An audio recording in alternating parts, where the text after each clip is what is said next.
آپ کو پتہ ہے کہ جو نظر لگتی ہے نا خاص طور پر، اور جس سے بہت سی بیماریاں آتی ہیں، اس پہ اب تحقیق بھی ہو رہی ہے پیراسائیکالوجی میں، کہ نظر سے جو ریز اٹھتی ہیں وہ انسان کے جسم میں، یعنی نیگیٹو ریز جو خاص طور پر آتی ہیں، حسد کی نظر ہوتی ہے جیسے، تو وہ آ کے ایک ریئیکشن کرتی، کیمیکل ریئیکشن ہوتا ہے اس کی وجہ سے بلڈ میں، جس سے کچھ بیماریاں پیدا ہوتی ہیں۔ حدیث میں آپ کو سنا دیتی ہوں۔ حضرت ام سلمہ سے روایت ہے کہ آپ صلی اللہ علیہ وسلم نے ایک لڑکی کے چہرے پر کالے پیلے رنگ کا نشان دیکھا تو آپ نے فرمایا اسے نظر بد لگ گئی ہے، اس پر دم کرو۔ حضرت جابر کہتے ہیں کہ آپ صلی اللہ علیہ وسلم نے آل حزم کو سانپ کے ڈسنے کی وجہ سے دم کرنے کی رخصت دی، اور آپ نے اسما بنت امیس سے پوچھا کیا وجہ ہے کہ میرے بھتیجے کمزور ہیں، کیا فقر و فاقہ کا شکار ہیں، یعنی کھانے پینے کے باوجود یہ کیوں کمزور ہیں، کیا ان کو کچھ کھانے کو نہیں ملتا؟ انہوں نے کہا نہیں، بلکہ انہیں نظر بد بہت جلد لگ جاتی ہے، تو آپ نے فرمایا ان پر دم کیا کرو۔ یعنی جس بیماری کی سمجھ میں نہ آئے کہ کھائے پیے بھی انسان جوان بھی ہو لیکن اس کو صحت ہو ہی نہ، کوئی ظاہری سبب معلوم ہی نہ ہو، تو ایسے شخص پر دم کرنا چاہیے۔ حضرت عائشہ صدیقہ کہتی ہیں کہ رسول اللہ صلی اللہ علیہ وسلم نظر بد کی وجہ سے دم کرنے کا حکم دیتے تھے۔ حضرت انس کہتے ہیں کہ آپ صلی اللہ علیہ وسلم نے نظر بد اور بچھو وغیرہ کے ڈسنے سے اور پھوڑوں سے دم کرنے کی اجازت دی، یعنی پھوڑے وغیرہ جو ہوتے ہیں نا اس پر بھی دم کی اجازت دی، تو جسمانی بیماری ہے نا۔ اور نظر کے بارے میں تو یہ بھی کہا گیا ہے، حدیث میں آتا ہے کہ نظر بد کا لگنا حق ہے، انسان کو اونچے پہاڑ سے گرا سکتی، کیونکہ ہوتا کیا ہے کہ جب ایک خاص اینگل سے دیکھا جاتا ہے تو دوسرے انسان کے جسم میں جیسے لرزہ سا آ جاتا ہے نا، اور انسان ہل جاتا ہے۔ اس کی دلیل قرآن میں بھی ہے، ایک سورت کے آخر میں آتا ہے وَإِن يَكَادُ الَّذِينَ كَفَرُوا لَيُزْلِقُونَكَ بِأَبْصَارِهِمْ لَمَّا سَمِعُوا الذِّكْرَ، کہ قریب ہے کہ کچھ کافر آپ کو اپنی نگاہوں سے کیا کر دیں، پھسلا دیں جب یہ قرآن سنتے ہیں۔ یعنی وہ سننے نہیں آتے تھے، صرف آپ کو گھورتے رہتے تھے۔ اور کس لیے گھورتے رہتے تھے؟ تاکہ آپ بول نہ سکیں، آپ لرز جائیں، ڈگمگا جائیں، اپنا کام چھوڑ دیں، بری نیت سے آتے تھے۔ وَيَقُولُونَ إِنَّهُ لَمَجْنُونَ، کہتے ہیں کہ یہ تو مجنون ہو گیا۔ آپ صلی اللہ علیہ وسلم نے فرمایا نظر بد حق ہے، اگر تقدیر سے کوئی چیز سبقت لے جا سکتی ہوتی تو وہ نظر بد ہے۔ پتہ کیسے چلے؟ چل جاتا ہے، پتہ کیوں نہیں چلتا؟ مثلاً آپ کا بچہ ہنس رہا تھا، کھیل رہا تھا، دودھ پی رہا تھا کہ اچانک کوئی شخص آیا اور جب وہ اٹھا تو بچے نے شور کرنا شروع کر دیا، اور پتہ چل جاتا ہے۔ بعض اوقات گھر ہی کے لوگوں کی لگ جاتی، بعض اوقات محبت سے بھی لگ جاتی، کہ بچہ کھیل رہا تھا، آپ دیکھتے کہ وہ گر پڑا، اچانک رونا دھونا شروع ہو گیا، سر پٹ گیا۔ حدیث میں آتا ہے نظر بد انسان کو موت تک اور اونٹ کو ہانڈی تک پہنچا دیتی ہے۔ اونٹ کو ہانڈی تک پہنچانے کا مطلب کیا ہے؟ ذبح کرنا پڑ جاتا ہے، تڑپنے لگتا ہے۔ آپ صلی اللہ علیہ وسلم نے فرمایا اللہ کی قضاء اور تقدیر کے بعد سب سے زیادہ نظر بد کی وجہ سے میری امت میں اموات ہوں گی۔ آپ صلی اللہ علیہ وسلم نے فرمایا نظر بد سے اللہ کی پناہ طلب کیا کرو، کیونکہ نظر بد کا لگنا حق ہے۔ اسما بنت امیس نے آپ سے گزارش کی کہ بنو جعفر کو نظر بد لگ جاتی ہے تو کیا وہ ان پہ دم کر سکتی ہیں؟ آپ نے فرمایا ہاں، یعنی ایک عورت بھی دم کر سکتی ہے، اور اگر تقدیر سے کوئی چیز سبقت لے جانے والی ہوتی تو وہ نظر بد ہے۔ آپ نے فرمایا بے شک نظر بد انسان پر اثر انداز ہوتی ہے، حتیٰ کہ اگر وہ ایک اونچی جگہ پر ہو تو نظر کی وجہ سے گر بھی سکتا ہے، یعنی فزیکلی بھی اثر انداز ہوتی۔ اور آپ دیکھیں کہ وہ قرآن پاک میں نہیں آتا وَمِن شَرِّ حَاسِدٍ إِذَا حَسَد، اور حاسد کی شر سے جب وہ حسد کرے، تو نظر بد ہوتی کس کی ہے؟ حاسد کی ہوتی۔ بری نظر کس کی ہوتی ہے؟ حاسد کی۔ تو جو صبح شام 3 دفعہ یہ پڑھتے رہیں ان کو حاسد کچھ نہیں کر سکتے، ان کا کچھ نہیں بگاڑ سکتے، جتنا چاہیں گھورتے رہیں۔ اسی طرح ابن کثیر نے کہا کہ نظر بد کا اللہ کے حکم سے لگنا اور اثر انداز ہونا حق ہے۔ تو جب اللہ کی پناہ لیتے ہیں نا قل اعوذ برب الفلق قل اعوذ برب الناس، تو آپ نے اللہ کے پناہ لے لی، شیلٹر میں آ گئے آپ۔ اب ہر چیز بیکار ہو رہی ہے، سب نظریں وظریں، اور اگر لگتی بھی ہے انسان کو تو کس سے؟ اللہ کے اذن سے لگتی۔ حافظ ابن حجر کہتے ہیں کہ نظر بد کی حقیقت کچھ یوں ہے کہ ایک خبیث الطبع انسان اپنی حاسدانہ نظر جس شخص پر ڈالے تو اسے نقصان پہنچے۔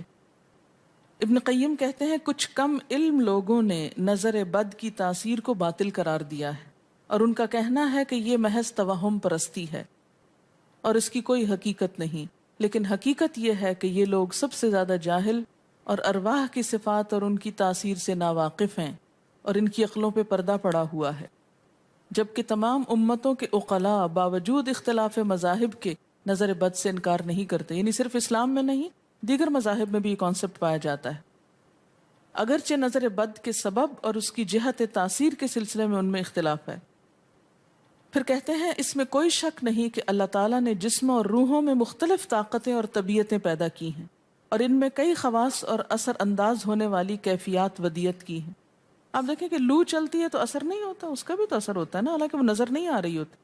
اور کسی عقل مند کے لیے ممکن نہیں کہ وہ جسموں میں روحوں کی تاثیر سے انکار کرے، کیونکہ یہ چیز خود دیکھی اور محسوس کی جا سکتی ہے. اور آپ دیکھ سکتے ہیں کہ ایک شخص کا چہرہ اس وقت انتہائی سرخ ہو جاتا ہے جب اس کی طرف وہ انسان دیکھتا ہے جس کا وہ احترام کرتا ہے، اور اس سے شرماتا ہو، اور اس وقت پیلا پڑ جاتا ہے جب اس کی طرف ایک ایسا آدمی دیکھتا ہے جس سے وہ ڈرتا ہو. یعنی جس سے آپ ڈرتے ہیں وہ آپ کو دیکھے تو آپ کا رنگ پیلا ہو جاتا ہے. فرمایا یہ سب کچھ روحوں کی تاثیر کی وجہ سے ہوتا ہے، اور چونکہ اس کا تعلق نظر سے ہوتا ہے اور اس لیے نظر بد کی نسبت آنکھ کی نظر کی طرف کی جاتی ہے، حالانکہ آنکھ کی نظر کچھ نہیں کرتی، یہ تو روح کی تاثیر. یعنی نظر یہ نظر نہیں ہے صرف، بلکہ اندر سے روح یا احساسات ہیں جو ٹرانسفر ہوتے ہیں. آپ دیکھیں کہ محبت کی نظر کیا اثر نہیں کرتی؟ کرتی ہے نا. اسی طرح نفرت کی، غصے کی، اور آپ کے چھوٹے بچے خاص طور پہ نظروں کو بہت پہچانتے ہیں. آپ نے دیکھا ہوگا کہ بچے کچھ لوگوں کے پاس فوراً چلے جاتے ہیں اور کچھ لوگوں کے پاس نہیں جاتے. بچوں کی مثال اس لیے دے رہی ہوں کہ وہ معصوم ہوتے ہیں نا، ان کو کسی نے سکھایا پڑھایا نہیں ہوتا کہ ادھر جاؤ اور ادھر نہ جاؤ، اور اگر آپ سکھائیں پڑھائیں بھی تو پھر بھی وہ اپنی مرضی کرتے ہیں، آپ کی نہیں مانتے.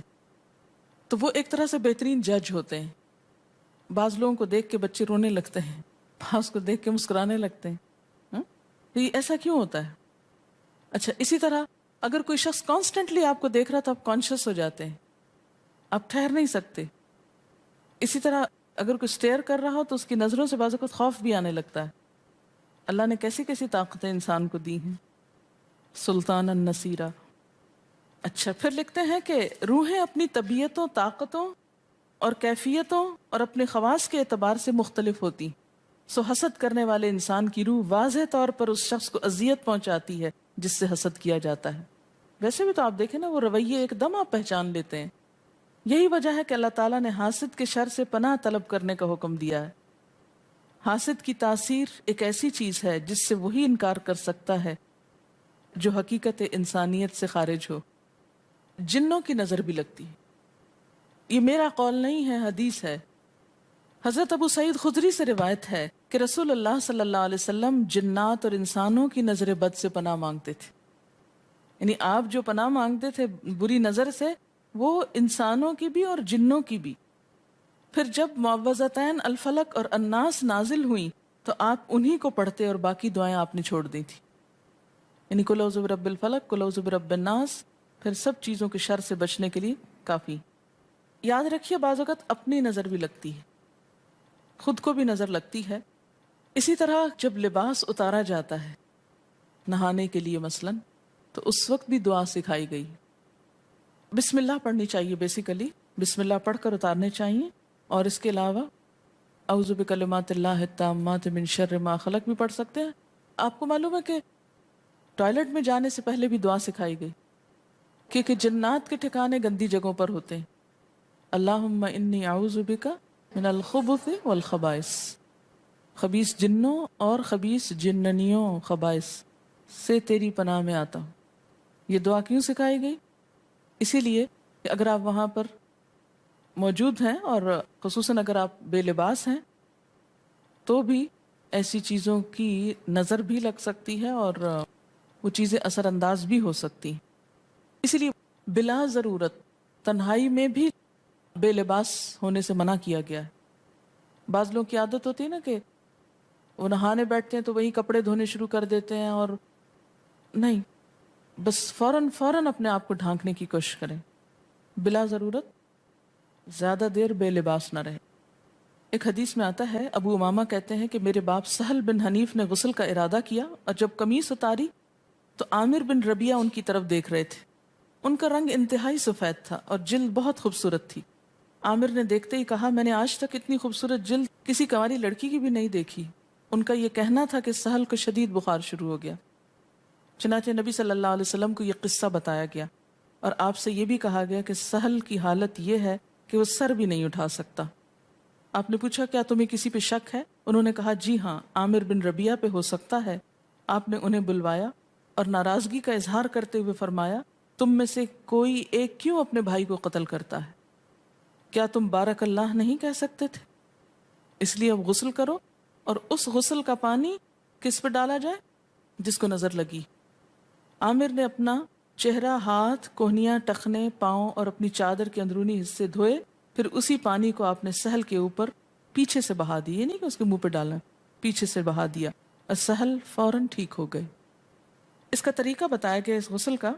ابن شہاب زہری کا کہنا ہے کہ ہمارے زمانے کے علماء نے غسل کی یہ کیفیت بیان کی ہے، جس آدمی کی نظر لگی ہو اس کے سامنے ایک برتن رکھ دیا جائے جس میں وہ سب سے پہلے کلی کرے اور پانی اسی برتن میں گرائے، پھر اپنا چہرہ دھوئے، پھر اسی پانی کے ذریعے اپنے ہتھیلیاں، دائیں ہاتھ اور ہتھیلی پہ پانی بہائے، پھر بائیں پر، اور پھر دائیں کوہنی پر، پھر بائیں کوہنی پر، پھر بائیں ہاتھ سے اپنا دایاں پاؤں دھوئے، پھر دائیں ہاتھ سے بایاں پاؤں دھوئے، اور پھر اسی طرح گھٹنوں پہ پانی بہائے، اور پھر یاد رہے کہ سارا پانی برتن کے اندر جائے، اور اس کے بعد جس شخص کو نظر لگی ہو اس کے سر کی پچھلی جانب سے وہ پانی ایک ہی بار بہا دیا جائے۔ حضرت عائشہ کہتی ہیں کہ جس شخص کو بری نظر لگتی اس کو اسی طرح غسل کروایا جاتا۔ اب بعض اوقات یہ نہیں پتا چلتا کس کی لگی، ایسی صورت میں پھر طریقہ کیا ہے علاج کا؟ مریض کے سر پہ ہاتھ رکھ کر یہ دعا پڑھی جائے، بسم اللہ ارقیک من کل داء یؤذیک من کل نفس او عین حاسد اللہ یشفیک بسم اللہ ارقیک۔